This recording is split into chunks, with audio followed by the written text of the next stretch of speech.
సషటి news ముందుగా headlines. 5వ తేదీ చలో పోతిరెడ్డిపాడు సభను విజయవంతం చేయాలని పిలుపునిచ్చిన మాజీ ఎమ్మెల్యే శిల్పా రవిచంద్ర కిషోర్ రెడ్డి.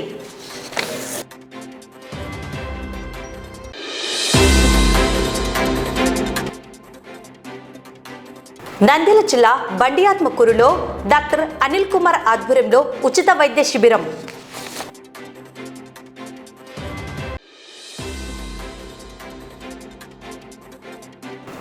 ఈ నెల 5వ తేదీ ఏపీ జేఏసీ అమరావతి 4వ రాష్ట్ర మహాసభ విజయవంతం చేయాలని పిలుపునిచ్చిన నంద్యాల జిల్లా జేఏసీ నేతలు.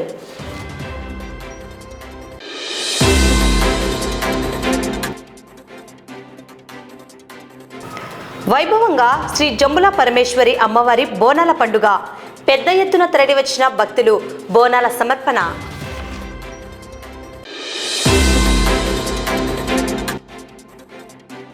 వాహనదారులు రోడ్డు భద్రతా నియమాలను పాటించి ప్రమాదాల నివారణకు సహకరించాలని కోరిన ట్రాఫిక్ సిఐ చాన్ బాషా.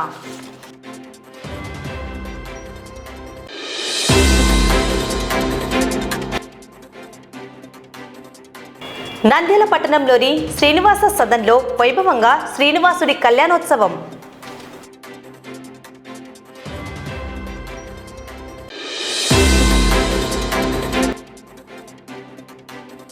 నంద్యాల జిల్లా పరిధిలో పట్టుబడ్డ నిషిద్ధ గంజాయి పదార్థాలను ధ్వంసం చేసిన పోలీసులు.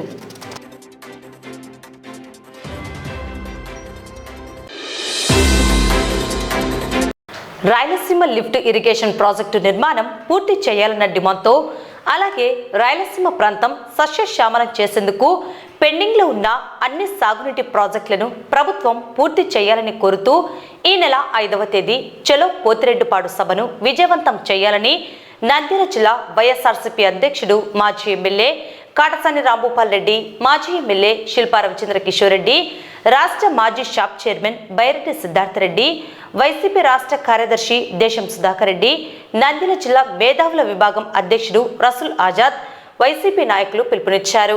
ఈ మేరకు నందికొట్కూరు నియోజకవర్గంలోని పోతిరెడ్డిపాడు వద్ద నిర్వహించనున్న సభా స్థలాన్ని పరిశీలించేందుకు వైసీపీ నేతలు వెళ్లడం జరిగింది. ఈ సందర్భంగా మీడియా సమావేశం నిర్వహించారు.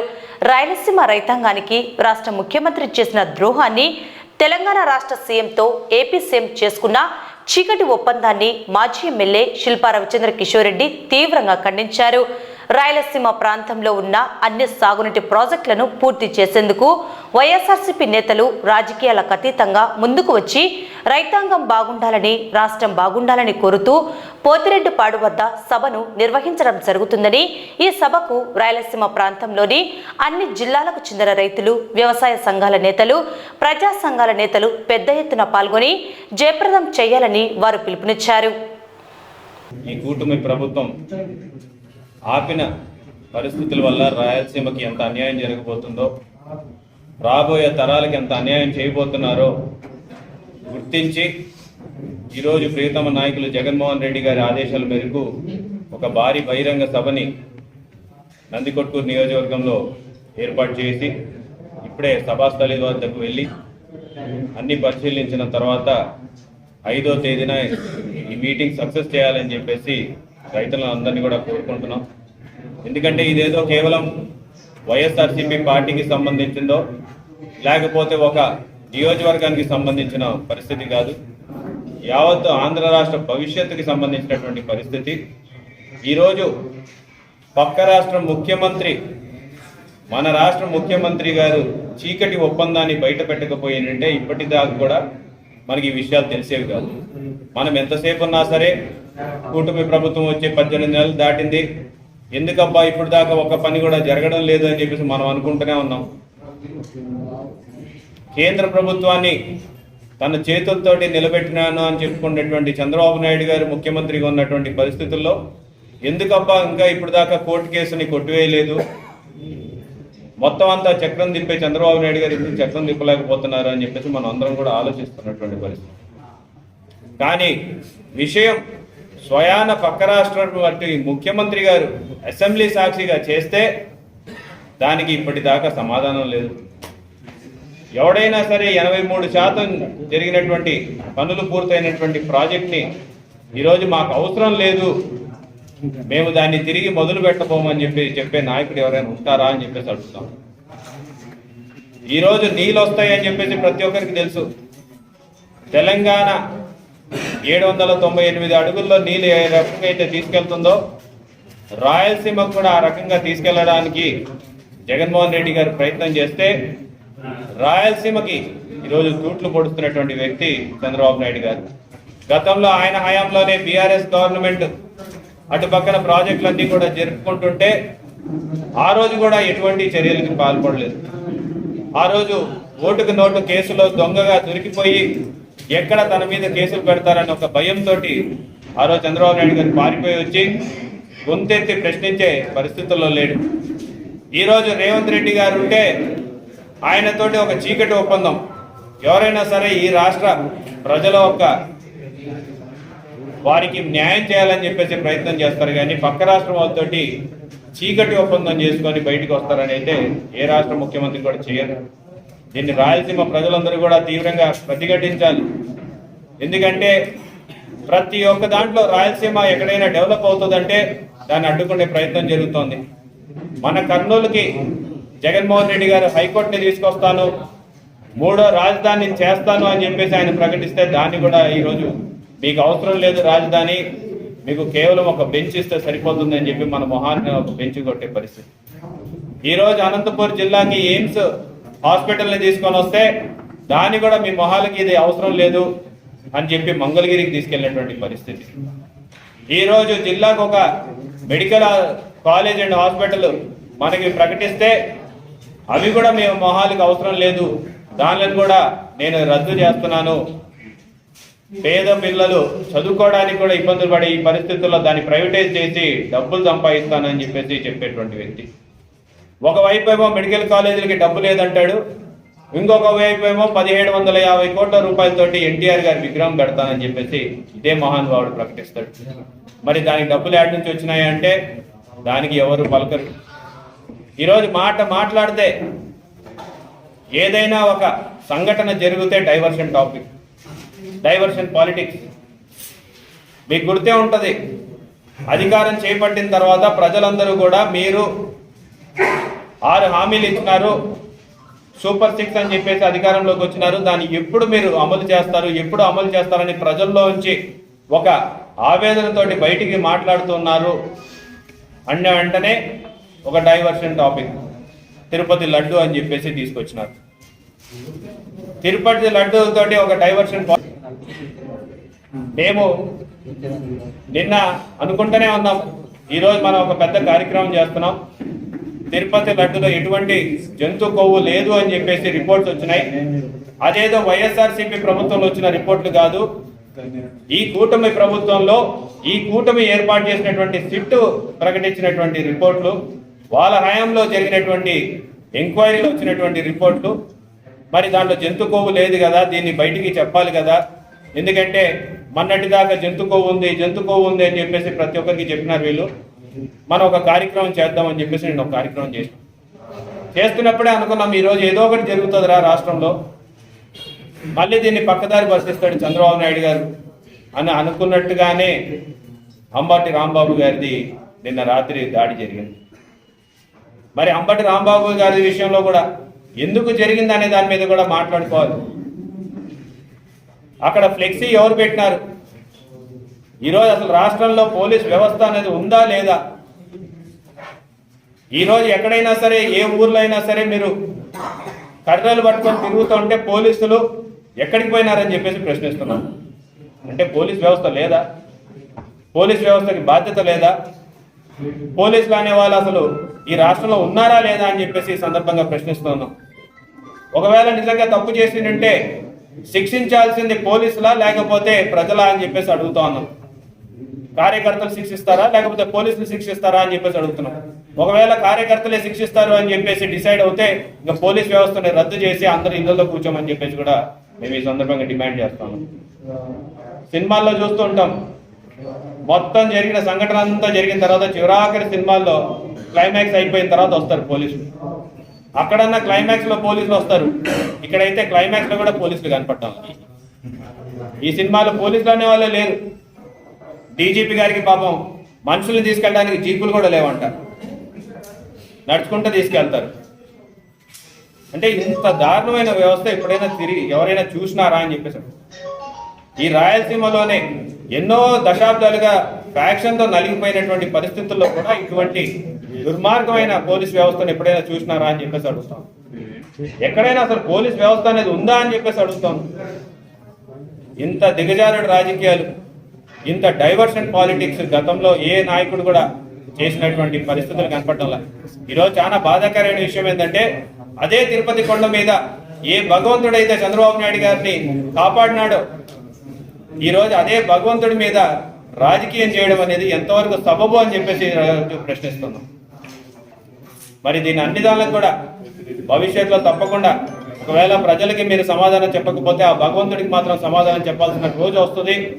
అది ప్రతి ఒక్కరు కూడా గుర్తుపెట్టుకోవాలని చెప్పేసి కూడా కోరుకుంటూ, మరొకసారి 5వ తేదీ రాయలసీమ కోసం, రాయలసీమ భవిష్యత్ కోసం, మన ప్రజల భవిష్యత్ కోసం, మన పిల్లల భవిష్యత్ కోసం ప్రతి ఒక్కరు కూడా తరలి వచ్చి ఆ కార్యక్రమాన్ని నంద్యాల జిల్లా బండియాత్మకూరులోని జ్యోతి స్కూల్ ఆవరణంలో ఆదివారం అనిల్ పురిటి మరియు చిన్నపిల్లల హాస్పిటల్ యాజమాన్యం డాక్టర్ అనిల్ కుమార్ ఆధ్వర్యంలో ఉచిత మెడికల్ క్యాంప్ నిర్వహించడం జరిగింది. ఈ ఉచిత వైద్య శిబిరంలో మండల పరిధిలో ఉన్న గ్రామాలలో పుట్టిన శిశువుల నుంచి 15 సంవత్సరాల వయసు గల పిల్లల వరకు వివిధ రుగ్మతలతో బాధపడుతున్న వారికి ఉచితంగా వైద్య పరీక్షలు నిర్వహించి అవసరమైన మందులను పంపిణీ చేశారు. నేను doctor Anil Kumar Reddy, paediatrician and neonatologist, Anil children's hospital Nandyal. మా హాస్పిటల్ స్టార్ట్ అయ్యి ఒక నెల కావస్తున్న సందర్భంగా ఇక్కడ బండాత్మకూరు మండలంలో జ్యోతి హై స్కూల్లో ఇవాళ ఫ్రీ మెడికల్ క్యాంప్ నిర్వహించడం జరుగుతుంది. ఈ ఫ్రీ మెడికల్ క్యాంపులో చిన్నపిల్లల్ని పరీక్షించి వాళ్ళకి ఉచితంగా మందులు ఇవ్వడం జరుగుతుంది. ఈ మెడికల్ క్యాంప్ నిర్వహించడానికి నాకు సహాయపడిన పెద్దలందరికీ ధన్యవాదములు. ముఖ్యంగా ఈ మండల నాయకులు అండ్ ఈ Jyothi high school head master Naveen Kumar Reddy garu and పెద్దలు షరీఫ్ గారు, Madhusudan Reddy garu and Omkaram Devasthanam chairman Chennareddy గారికి ధన్యవాదాలు తెలుపుకుంటున్నాను. ప్రజలందరికీ తెలియజేయడం ఏంటంటే, నంద్యాల నుంచి డాక్టర్ అనిల్ కుమార్ సార్ గారు జ్యోతి స్కూల్ హై స్కూల్ నందు ఈరోజు ఫ్రీ క్యాంపు నిర్వహించడం జరిగింది. కావున చిన్న పిల్లలంటే పుట్టిన పిల్లల కాడ నుంచి 15 సంవత్సరాల పిల్లల వరకు అన్ని రకాల జబ్బులకు ఫ్రీ మెడిసిన్ అంటే టాబ్లెట్లు, వాళ్ళకు అవసరం ఉన్న ఐరన్ సిరప్స్, చాలామంది పిల్లలకు అనారోగ్యంతో ఉన్న వాళ్ళకందరికీ ఉచితముగా వైద్యంతో పాటు మెడిసిన్ కూడా ఫ్రీగా ఇస్తున్నారు. ఈ సహకరించినందుకు మండల టీడీపీ నాయకులందరికీ, ఓంకారం దేవస్థానం చైర్మన్ వారికి మరియు మండలంలోనే ప్రతి ఆరోగ్య వైద్యుల గురించి కూడా అదిగాక మండలం నాయకులకు అందరూ సహకరించారు. కాబట్టి ఈ క్యాంపును అందరూ సహకరించి జయప్రదం చేయవలసిందిగా మరీ కోరుచున్నాను. ఈ నెల 5వ తేదీ ఏపీ జేఏసీ అమరావతి 4వ రాష్ట్ర మహాసభను విజయవాడలోని తుమ్మలపల్లి కళాక్షేత్రంలో నిర్వహిస్తున్నట్లు, ఈ సభలో ఏపీ జేఏసీ సర్వసభ్య సంఘాల ప్రతినిధులు, సభ్యులు పాల్గొని విజయవంతం చేయాలని నంద్యాల జిల్లా ఏపీ జేఏసీ నేతలు పిలుపునిచ్చారు. ఈ మేరకు సభల వాల్ పోస్టర్లను వారు ఆవిష్కరించారు. ఏపీ జేఏసీ అమరావతి రాష్ట్ర 4వ మహాసభలకు 5/2/2026 తారీఖున విజయవాడలో జరగబోయే కార్యవర్గ సమావేశానికి అన్ని డిపార్ట్మెంట్ల సంఘాలను ఆహ్వానించడం జరిగింది. ఈ కార్యక్రమాన్ని అన్ని డిపార్ట్మెంట్ల సంఘాలు దిగ్విజయం చేయవలసిందిగా ఏపీ జేఏసీ అమరావతి తరఫున తెలియజేయుచున్నాను. ఏపీ జేఏసీ అమరావతి రాష్ట్ర 4వ మహాసభలు 5వ తేదీ ఫిబ్రవరి 2026 విజయవాడలోని తుమ్మలపల్లి కళాక్షేత్రం నందు జరుగుతున్నాయి. ఈ కార్యక్రమంలో ఏపీ జేఏసీ అమరావతి సర్వసభ్య సంఘాల ప్రతినిధులు మరియు సభ్యులు అందరూ పాల్గొని దిగ్విజయం చేయవలసిందిగా ఈ సందర్భంగా అందరినీ కోరుతున్నాం. నంద్యాల పట్టణం వాయువ్య దిశలో వెలిసిన శ్రీ జంబుల పరమేశ్వరి దేవి అమ్మవారికి మాఘశుద్ధ పౌర్ణమి సందర్భంగా నేడు పెద్ద ఎత్తున భక్తులు బోనాలు సమర్పించడం జరిగింది. బోనాల పండుగకు వేలాదిగా భక్తులు వివిధ ప్రాంతాల నుండి తరలివచ్చారు. చేరవచ్చిన భక్తులకు ఆలయ కార్యనిర్వాహకులు అన్నదానం నిర్వహించారు. పౌర్ణమి భక్తులు బోనాలు సమర్పించడం జరిగినది. భారీ ఎత్తున అమ్మవారికి భక్తులు పాల్గొనడం జరిగినది. వీళ్ళందరికీ మేము అన్నదానం కార్యక్రమం కూడా ఏర్పాటు చేయడమైనది. కావున అందరూ భక్తులు ఈ సద్వినియోగాన్ని ఉపయోగించుకొని అమ్మవారికి ప్రార్థన కోరుచున్నాను.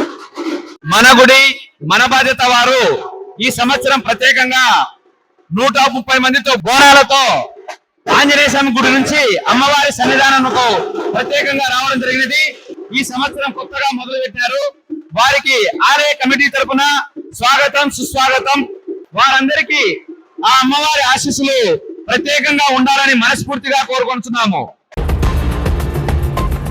నంద్యాల జిల్లా పరిధిలో ఇప్పటికీ స్వాధీనం చేసుకున్న 122.574 కేజీల నిషిద్ధ గంజాయి పదార్థాలను శనివారం నంద్యాల జిల్లా ఎస్పీ సునీల్ శరణ్ ఆదేశాల మేరకు గడవేముల వద్ద గల JSW సిమెంట్ ఫ్యాక్టరీ సమీపంలో కాల్చివేయడం జరిగింది.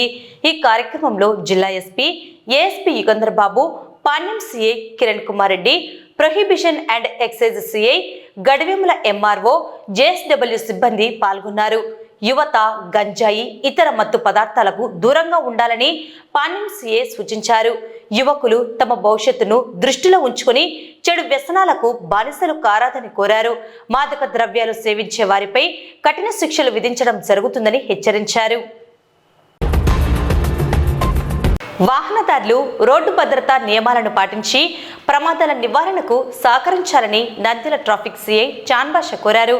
జాతీయ రోడ్డు భద్రతా మాసోత్సవాల ముగింపు సందర్భంగా సిఐ స్థానిక కార్యాలయంలో ఏర్పాటు చేసిన కార్యక్రమంలో వాహనదారులకు రోడ్డు భద్రతా నియమాలు, పట్టణంలో ట్రాఫిక్ నియంత్రణపై పలు సూచనలు, హెచ్చరికలు తెలియజేశారు. సునీల్ సార్ గారు రోడ్డు సేఫ్టీ ప్రోగ్రాంలో ఈరోజు రోడ్డు మీద ప్రయాణించే వాహనాలు డ్రైవర్లు ముఖ్యంగా 2-వీలర్ రోడ్లు ఖచ్చితంగా హెల్మెట్ పెట్టుకొని ప్రయాణించండి. మీతో పాటు ఎవరైనా కూర్చొని ఉంటే వెనకాల వాళ్ళు కూడా హెల్మెట్ పెట్టుకొని చెప్పండి. తర్వాత 4-వీలర్స్ నడిపే వాళ్ళు ఖచ్చితంగా సీట్ బెల్ట్ పెట్టుకోవాలా. డ్రైవర్తో పాటు పక్కన కూర్చుని వ్యక్తి, అలాగే వెనుకలు కూర్చుని వ్యక్తి కూడా సీట్ బెల్ట్ పెట్టుకుంటే ఏదైనా అన్ఎక్స్పెక్టెడ్ టైర్ పంచర్ యాక్సిడెంట్ అయినా లేదా ఎయిర్ వెహికల్ వచ్చి యాక్సిడెంట్ చేసినా కూడా ఎయిర్ బిల్లు ఓపెన్ అవుతాయి. అలాగే ముఖ్యంగా మైనర్ పిల్లలు బండ్లు నడపడము చాలా వరకు నంద్యాలలో తగ్గుదల కనిపించింది. అలాగే పేరెంట్స్ మాకు సపోర్ట్ చేస్తే పిల్లలు మైనర్ ప్రమాదాలు తగ్గుతాయి. మైనర్ పిల్లలు బండి నడిపి దొరికితే మటుకు 5,030 రూపాయలు ఖచ్చితంగా ఎంవి కేసు నమోదు చేయడం జరుగుతుంది. 5,030 రూపాయలు అంటే పేరెంట్స్ అంత ఈజీ సంపాదన కాదు. అది ఒక 4 రోజులు కష్టపడితే కానీ 5,000 రూపాయలు సంపాదించలేరు. దయచేసి పేరెంట్స్ దిస్ వర్డ్ మైండ్లో పెట్టుకోండి. అలాగే తిబుర్ రైడింగ్ పోవడం కానీ, బైకుల్లో సెల్ ఫోన్ మాట్లాడుతూ నడపడం కానీ, నైట్ టైము కానీ పగలు కానీ డ్రంక్ చేసి బండి నడుపుతుంటే కానీ మా పోలీస్ వారు టౌన్లో ఏ దిక్కునైనా కానీ డ్రంక్ అండ్ డ్రైవ్ చేసినప్పుడు పట్టుకుంటారు. జిల్లా ఎస్పీ సార్ గారు డ్రంక్ అండ్ డ్రైవ్ చేసిన వాళ్ళ మీద కఠినంగా వ్యవహరించమని చెప్పి ప్రతి ఎస్ఎస్ఆర్ గారికి, సిఐ గారులకు అందరికీ సారు ఉత్తర్వులు ఇవ్వడం జరిగింది. దయచేసి ప్రజలు ఈ విషయం గుర్తుపెట్టుకొని మద్యం తాగినప్పుడు ఆటోలోనూ బైక్ వెనకలు కూర్చొని పోవడం కానీ చేసుకోండి. అలాగే మీ కుటుంబము మీ మీద ఆధారపడిందని గుర్తుపెట్టుకోండి మద్యం సేవించిన వ్యక్తులు. అలాగే ఎవరైనా కానీ బండి నడిపేటప్పుడు సెల్ ఫోన్ డ్రైవింగ్ చేసినా కూడా ఖచ్చితంగా చలానా విధిస్తాము. తర్వాత మన నంద్యాలలో రోడ్లు చాలా చిన్నగా ఉన్నాయి. నో పార్కింగ్ ఏరియాలో బండ్లు పెట్టేద్దని దయచేసి, ఎందుకంటే రాను పోను వ్యక్తులకు వాహనాలకు ఇబ్బంది ఉంటుంది. అలాగే రోడ్డు పక్కన షాపులు పెట్టుకున్న వాళ్ళు కూడా దయచేసి ఆ షాపు మీ బండ్లో కూడా కొద్దిగా క్రాస్కి పెట్టుకోండి. 2-వీలర్ కానీ ఏమైనా ఉంటే మీ రోడ్డుకి అడ్డంగా పెడితే మటుకు రోడ్ జామ్ అయ్యేదానికి అవకాశం ఉంటుంది. ఎక్కడైనా బండి పార్క్ చేసేటప్పుడు పార్కింగ్ ఏరియాలోనే పార్క్ చేసుకోండి. ఏదైనా అవసరం ఉండి షాపింగ్ పోతే మటుకు 4-వీలర్ అతను 4-వీలర్ డ్రైవర్ బండి కాడ ఉండండి. ఏదైనా అంబులెన్స్ కానీ లేకుంటే ఎమర్జెన్సీ పర్పస్ ఏదైనా పట్టుకుపోతే కూడా మీరు ఇమీడియట్లీ బండి పక్కన పెట్టే అవకాశం ఉంటుంది. మీకు మేము చలానా ఏసీ నో పార్కింగ్లో మీకు బాధ పెట్టాలని మా ఉద్దేశం కాదు. మీరు అట్లయినా కొద్దిగా మార్పు వస్తుందని చెప్పి మేము చలానా ఇస్తున్నాము. మీరు దయచేసి నో పార్కింగ్ ఏరియాలో పెట్టేద్దండి వెహికల్స్. మీ అవకాశం ఇచ్చిన అందరికీ ప్రజలకు మా నంద్యాల ట్రాఫిక్ శాఖ తరఫున నమస్కారములు. జై హింద్. నంద్యాల పట్టణంలోని శ్రీనివాస సదన్లో కమిటీ సభ్యుల ఆధ్వర్యంలో వైభవంగా శ్రీనివాసుడి కళ్యాణోత్సవం నిర్వహించడం జరిగింది. ఈ కళ్యాణోత్సవానికి అపార్ట్మెంట్లోని సభ్యులు, వారి కుటుంబ సభ్యులు పాల్గొని కళ్యాణాన్ని తిలకించారు.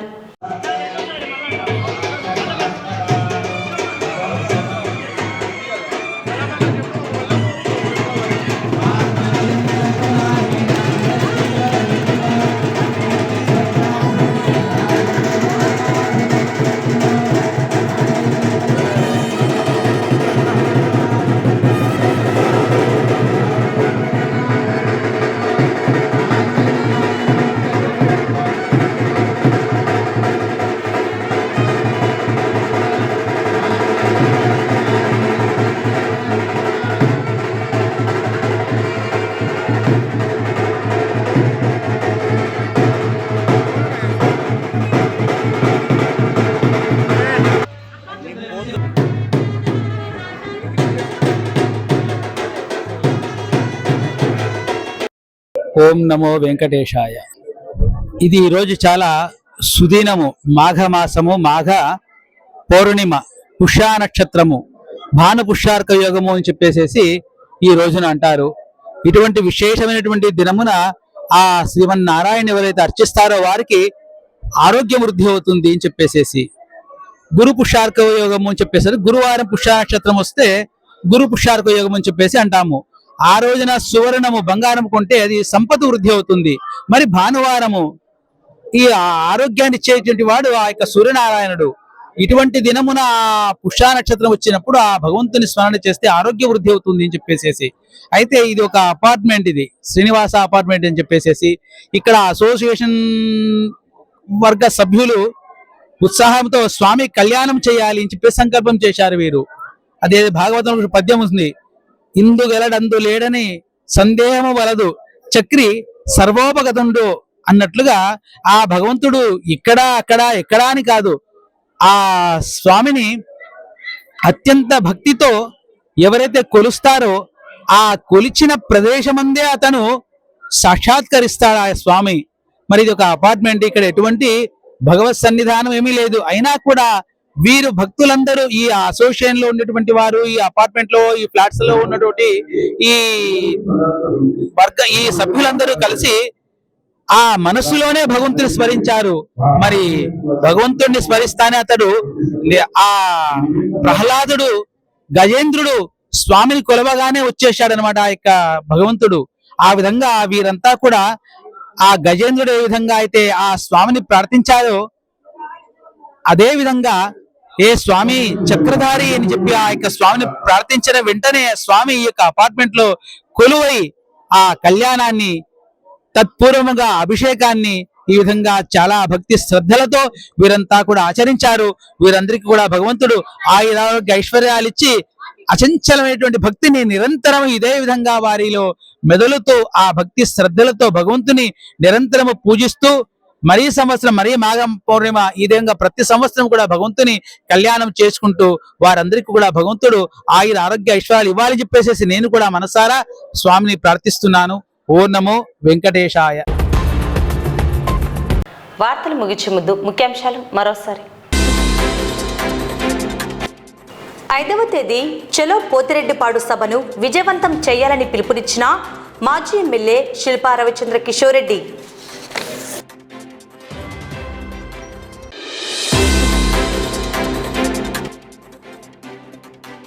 నంద్యాల జిల్లా బండియాత్మకూరులో డాక్టర్ అనిల్ కుమార్ ఆధ్వర్యంలో ఉచిత వైద్య శిబిరం.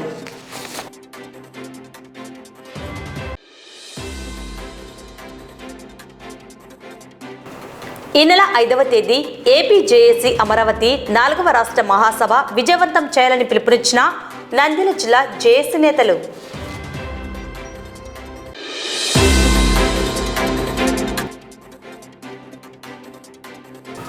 వైభవంగా శ్రీ జంబుల పరమేశ్వరి అమ్మవారి బోనాల పండుగ. పెద్ద ఎత్తున తరలివచ్చిన భక్తులు బోనాల సమర్పణ.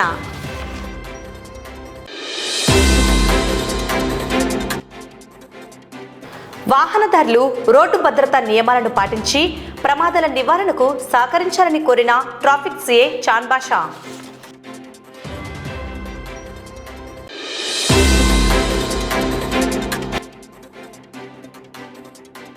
నంద్యాల పట్టణంలోని శ్రీనివాస సదన్లో వైభవంగా శ్రీనివాసుడి కళ్యాణోత్సవం.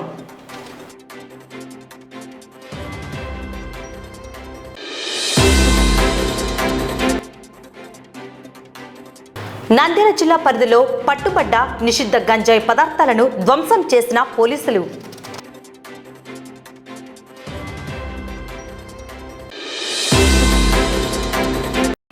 ఈ వార్తలు ఇంతటితో సమాప్తం. నమస్కారం.